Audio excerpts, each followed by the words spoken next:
আসসালামু আলাইকুম রহমতুল্লাহি ওয়া বারাকাতুহু। ইন্নাল হামদুলিল্লাহি ওয়াস সালাতু ওয়াস সালামু আলা রাসূলিহিল কারীম, আম্মা বাদ। সম্মানিত বন্ধুগণ, দূরের এবং কাছের যারা আমাকে দেখছেন সকলকে আন্তরিক মোবারকবাদ। আশা করি সকলে সুস্থ আছেন। আলহামদুলিল্লাহ, আমিও সুস্থ আছি। সর্বপ্রথম সবার কাছে একটা রিকোয়েস্ট থাকবে, এরকম তদবির জগতের নতুন নতুন ভিডিও পেতে রুহানিয়ত তদবির শিক্ষা কোর্স চ্যানেলটি সাবস্ক্রাইব করে পাশে থাকা বেল আইকনটি ক্লিক করে দিবেন, পরবর্তী ভিডিও যেন সর্বপ্রথম আপনার কাছে চলে যায়। আর ভিডিওটি লাইক, কমেন্ট, শেয়ার করে অন্যকে দেখার সুযোগ করে দিবেন। বন্ধুরা, যে আমলটা আজকে বলতে যাচ্ছি সেই আমলটা হলো সুখের জ্যোতি বৃদ্ধির আমল। এখানে দুইটা আমল রয়েছে, আমি কিতাবের মধ্যে থেকে দেখিয়ে দিচ্ছি। একটা হলো প্রত্যেক ফরজ নামাজের পরে যেই ব্যক্তি ইয়া নূরু পড়বে, অর্থাৎ দোয়াটি পড়বে, আল্লাহর সিফাতি নাম।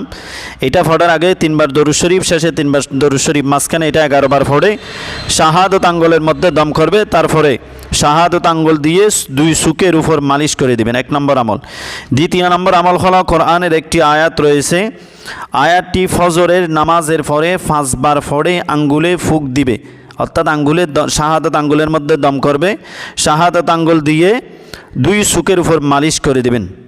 ইনশাআল্লাহ আশা করা যায় আল্লাহর রহমতে এই আমলের বিনিময়ে যদি সঠিকভাবে সুন্দরভাবে নিয়মিত আমল করতে পারেন, এই আমলের বিনিময়ে আল্লাহ আপনার সুখের জ্যোতি বৃদ্ধি করে দিবেন ইনশাআল্লাহ। এটা একটা শক্তিশালী আমল, পরীক্ষিত আমল। যেই ব্যক্তি সুন্দরভাবে করবে, নিয়মিত করবে, আল্লাহর উপর তাওয়াক্কুল রেখে, বিশ্বাস রেখে যদি করে থাকেন, ইনশাআল্লাহ আশা করা যায় এই আমলের বিনিময়ে আপনার সুখের জ্যোতি বৃদ্ধি হয়ে যাবে ইনশাআল্লাহ।